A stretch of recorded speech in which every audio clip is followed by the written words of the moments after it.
Развојот на енергетиката мора да биде инклузивен.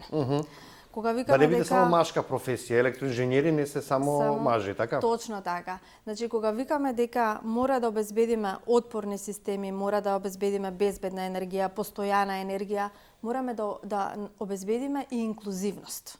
Без учество на сите општествени групи, каде што жените се практично 50%, ние не можеме да обезбедиме родова еднаквост, инклузивност и така натаму. Значи, жените се еден од клучните двигатели и мора да им се обезбеди простор преку дополнителна поддршка, да бидат вклучени не само како бројка во енергетиката, во оваа област, меѓутоа да им се даде можност да бидат да носат одлуки, да бидат на лидерски позиции, менаџерски позиции. Дали тоа ќе го правиме преку поддршка на жени за едукација, реедукација, образовни програми,